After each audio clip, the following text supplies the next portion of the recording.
Hi, welcome back. It's July 16th, and today we'll get to have a look at the fruit trees and fruit bushes that I have now for this year and see how well they're doing. Behind me is a apple tree. It produces the best apples on this property. It's really big green apples with just a red blush. I really don't like eating apples. I like everything that's made with apples, but it has a texture thing, and these has a really good texture to them and a really good taste. This is a down year for apples. Apples are like that. Some years you'll get plenty, some years you'll get none. It's just the way apples are. A moose used to be eating on this, and where it's cut off right there, it used to continue on out, and the moose was constantly chewing on the top side, and then it was started to send up some suckers. So I put this boards and that you see around here, and I cut down all the suckers except for one, and it was only a matter of 2 years and the suckers started producing. So I have that left from the original tree and this one here. So as I said, it grows. That's the best, in my opinion, the best apples here on the property.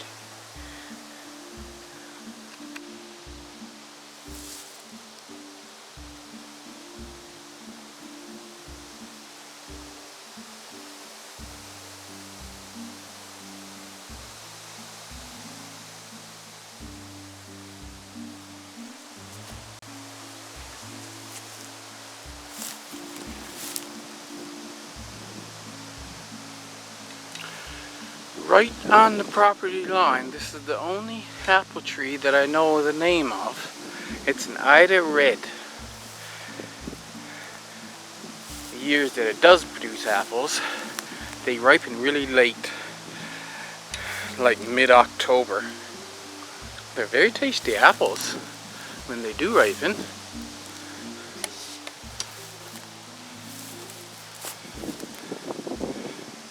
But as far as I can tell, there's no apples on it this year. It's not growing in a very good spot, because you see right there, and then you come over and this is bedrock. It's on the far side of the property anyway, so this is one of the ones I want to add to my experimenting with cloning trees this year. And if I can get a couple of these cloned, I'll put them over either in section 2 or in section 3, close by where the pawpaw tree is. You've seen these before. That's 2 apple trees right in behind the hen house.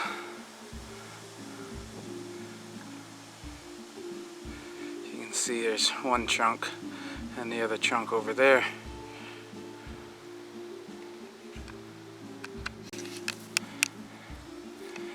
There was some blossoms on this one. Last year, this is the only tree that produced fruit in the old Lawrencetown Cove.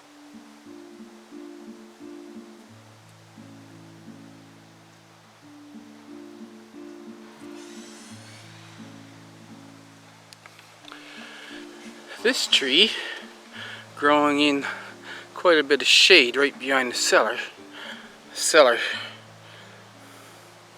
There's the roof of the cellar right there.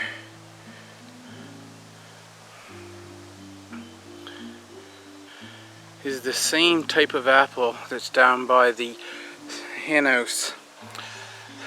This apple, once again, like I said, while I wouldn't eat just the apple, it makes the perfect apple butter, the apples that come off this tree, and of course the other 2 by the hen house.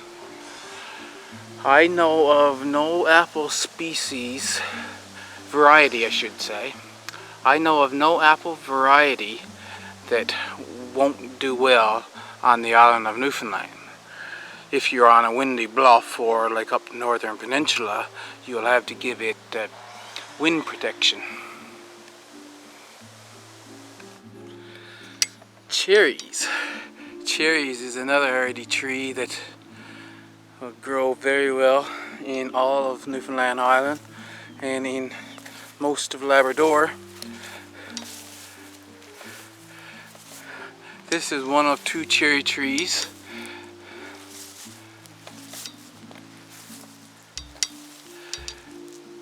And I am going to get quite a few cherries this year.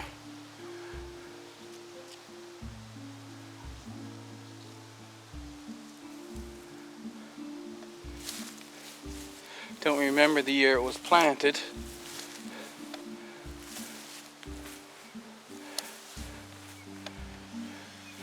But it's getting to be, it's on a dwarfing rootstock. I don't know the name, so I don't know how tall it's supposed to go. That's the best I can do with that. This is the one that the moose had destroyed. And the only thing left living was this bit right here. And it looks like that's not coming back this year, but this ear up here is doing well. And of course it's the same age as the other one, so it might produce cherries any year at all, even though it's small like that.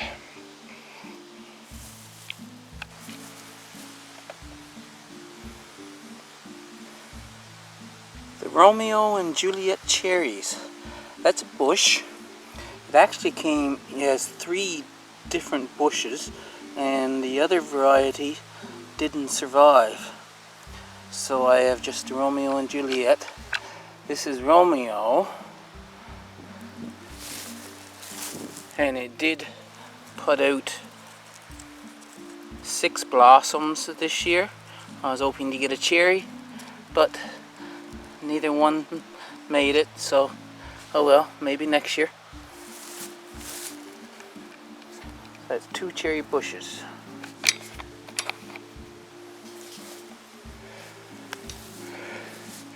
Pear tree, I got that in one of the local stores there, whether it was a chain store or the nursery, I don't know. It just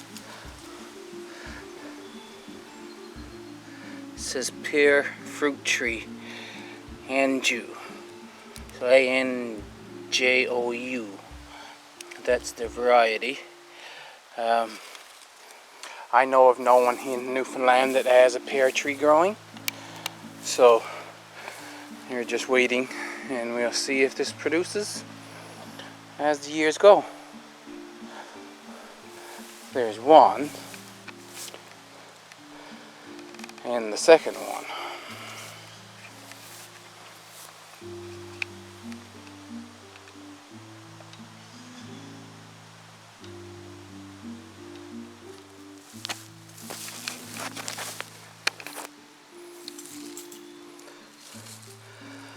Gojies are a bush that should produce well here in Newfoundland. This one was later reviving in the spring, but it has grown nicely now, as you can see. It all come back from the root. It had this little bit of leaving out here, but that leaving out didn't seem to come to anything. There's 1, 2, 3, 4 spots there, and it doesn't seem like it's going to go any further than that. But of course the 2 stalks went up. There's a little bit of leaving on the hole or stalk right here. These should do well. That was the firecracker goji, and here's the second firecracker goji. Now, remember the ones I was growing from seed? Last time I showed you this guy, that was just this piece down here was just barely a peck on the ground, and it had these a couple leaves up here. Now it's shooting out more leaves on the main stem. So it's coming well. And this one, we didn't know whether it was going to survive or not. It had just the 2 leaves on top. It lost one of those leaves. But now see, it's got a piece growing there. It's got a piece growing there. And another one down here. So that's going to survive.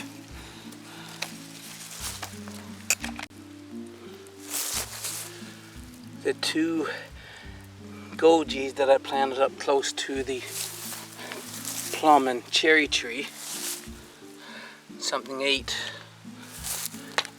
every leaf, and they were very tiny, so they may not survive. But remember the other 2 in the pots that I said I realized they were still alive? I was going to plant them, and I decided that I'd do something different. And I think what I've done is working.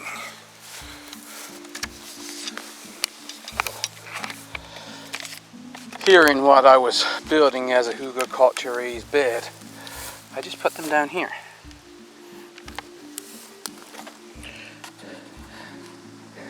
And that was sprouting out here. It's sprouted out more up here now. It's sprouted out all along both branches. And there's a little peck coming up down here. This one, that was just a bare stem, it's got a sprout coming here and another one here. I don't have to worry about it drying out down in this, because all this stuff is just compost and kelp, and it won't dry out there. So I'm going to leave them there until they get to be a fair size shrub, and then I'll transplant them out. Which I'm thinking this is a good thing to do for this. Just put my trees or shrubs that I'm trying to get going in pots and put them down in this, surrounded by either compost or wood chips or whatever, so that they will have a constant source of moisture, but still in their pots. And when they get to be a certain size, then I can go and plant them.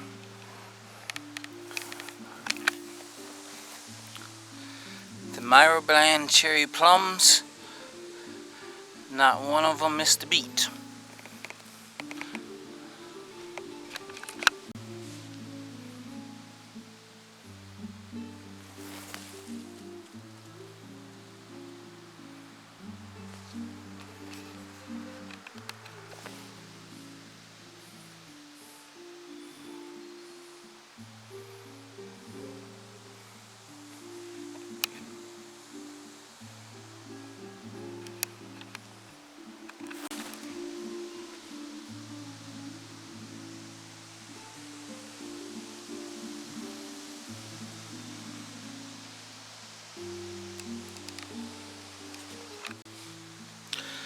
My new Chippewa blueberries. They're growing nicely. Here's a bunch of berries in there.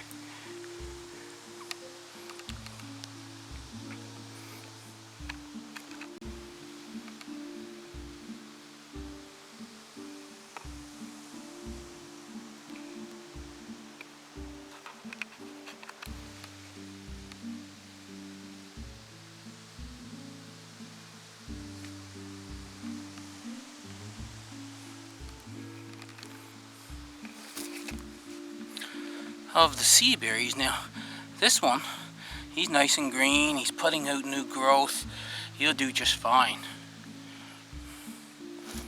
The next one over,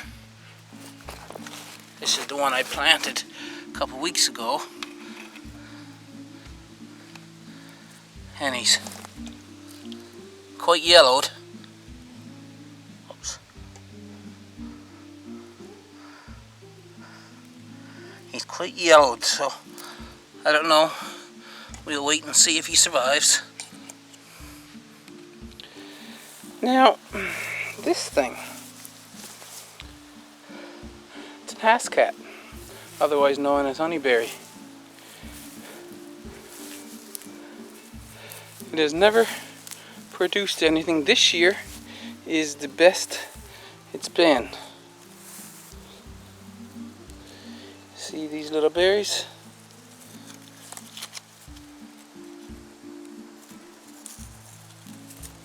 Still not a lot on there.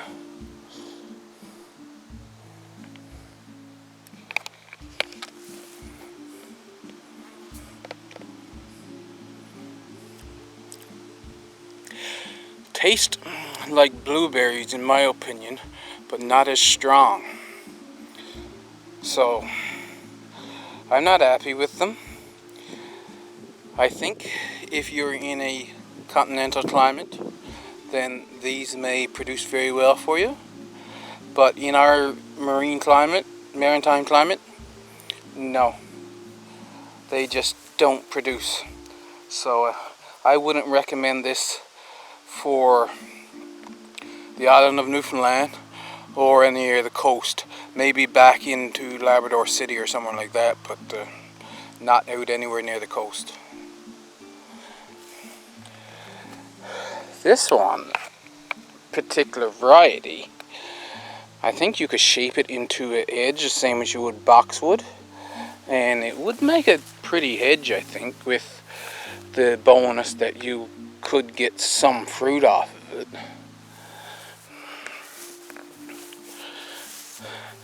And I was told you needed 2 different varieties, so that's what this one was doing here. It likes to just flop all over. Oh, look here. It's still a little herd. This is the first time this one produced a berry, and they're much bigger.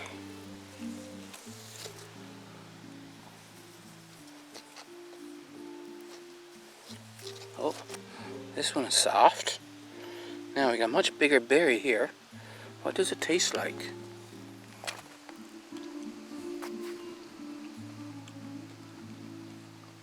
Ooh, that one's much stronger.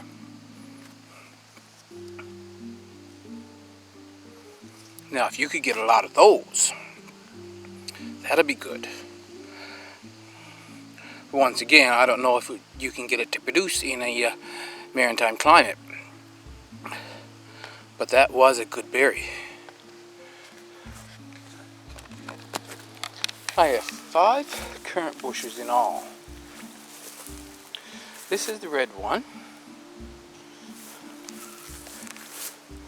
These are just not ripe yet. Don't know what happened to this one to go ripe really quickly, but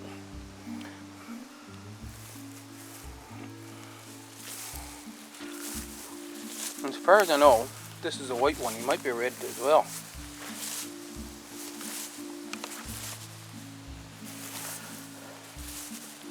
And there's another one. You know, I'm guessing that those first 2 are red, and this one's white. This one here I know is black, and that one is black.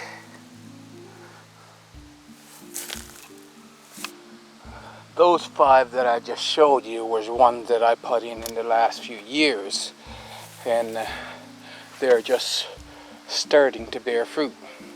This one is 18 years old. I initially had this one here, which is white, and just up a little ways I had a red one, and we had years of infestation of caterpillars. The white one survived, the red one didn't make it, and every year this currant bush is loaded. I don't think it skips a year. And this year it's growing exceptionally fast as well.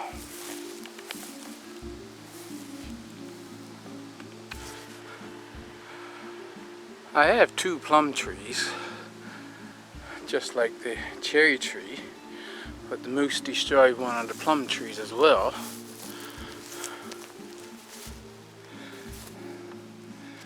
This plum tree, we have plums growing, and we have some duds. They're still really small, so I can't tell how many plums are actually growing on this tree right now. I had quite a few last year.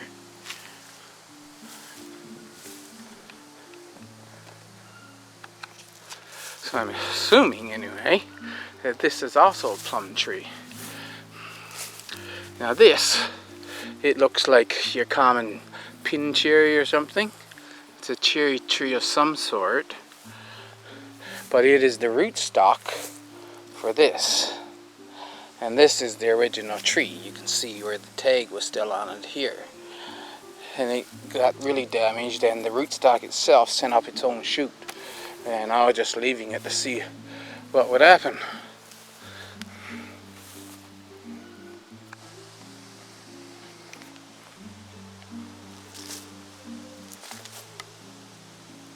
Something's missing. And over there as well, I got a guy come take away those old vehicles. So now I can clean up the whole of section 2 and plan out where the trees are going to go. This is a damson tree. I've asked around, I've been talking to quite a few people about damsons now, and the damson trees in Newfoundland, or in this general area anyway, have all decided that they don't want to produce. They're perfectly good, healthy trees, but not producing. Now, as you can see, this year, this damson tree is exploding in growth. It might be because I removed some trees already. And when I clean up, I'm going to put some kelp, and then I'll cover it over with metal clippings around the base and see if I can nurse these back into a production again. This one is a sucker from that one I just showed you, and there's another little small sucker there. Here's another sucker. It got damaged when the excavator, as he was taking the car away. Another sucker there.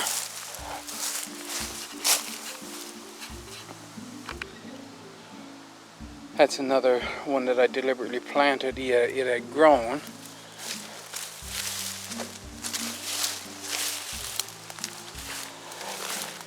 It's putting on some growth this year.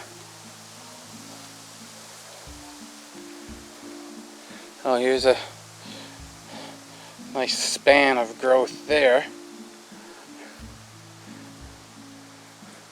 So we might get something. Those aspen there, they're going to be gone, so we'll get some more light. I cut down the aspen that was growing right beside it. That's one reason why he's starting to grow now. But in among this tangle, there's this one. It hasn't grown any at all. I'll clear out these trees around here. There's quite a few maples growing. Now the question is, should I leave them? I think I'll have to find out. I might be able to leave that one and have the damsons as understories. If any of you know about that. If I left that one maple there and cut down the rest, I can have the branches high and have the damsons growing under it.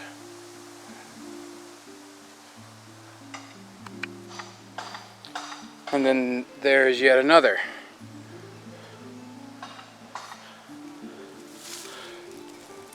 So all told, we had the 3, 4, 5 plantings and the 4 suckers, damson trees.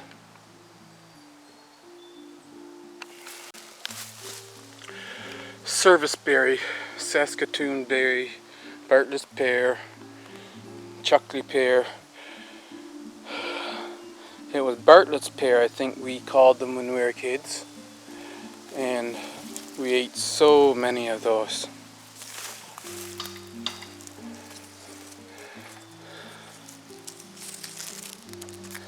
You see this one?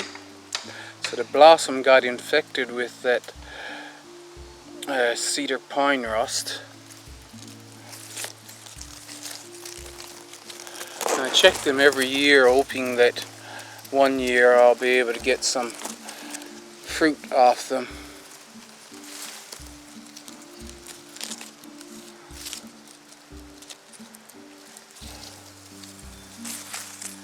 And as of yet, I haven't. You see over there, there's a whole bunch of them up around the edge of the forest over there. And that right there is another damson tree. So that's 6 plantings. So we're up in section 3 now, looking at the pawpaw tree. And what green growth it did have on it, it lost. But right here, let's see if I can zoom in on it.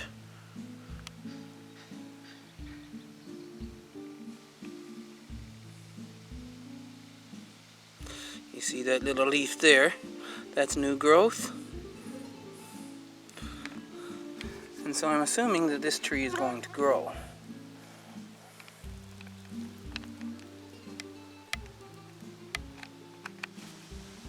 Slugs ate the leaves off some of the mulberry trees.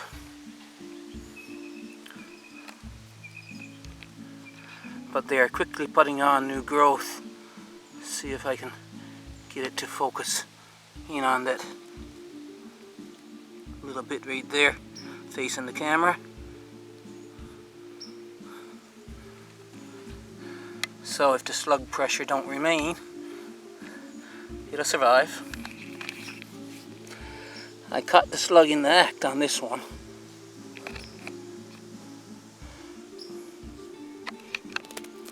This is the first one to lose its leaves. You see down the bottom there, it's got a fair sized leaf out already, and all up the stem there's 5 or 6 leaves coming out, so it's quite fine. Well, this one wasn't like this 2 days ago. It had more leaves on it. Now it's only got 1 leaf left. The slug seems to be going from tree to tree. This one hasn't been touched yet.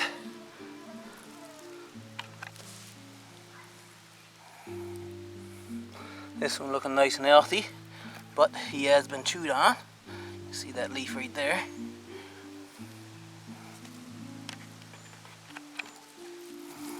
This one has been chewed on quite a bit more.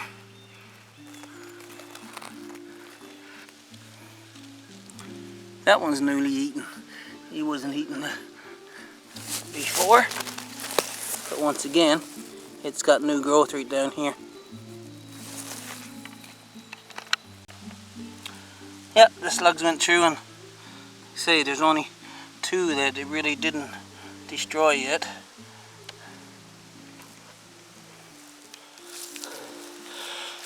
So the slugs are eating the leaves off the mulberries, but they are healthy and coming back because the leaves have been eaten now off of most of them. I am not going to cut that. I was thinking that I could start cutting down the other ones and making sure that they were in full sun right away, but I'm going to wait some more now and wait until they start coming back strong, and then I'll start to deal with clearing things up here. That is my list of fruiting trees and shrubs.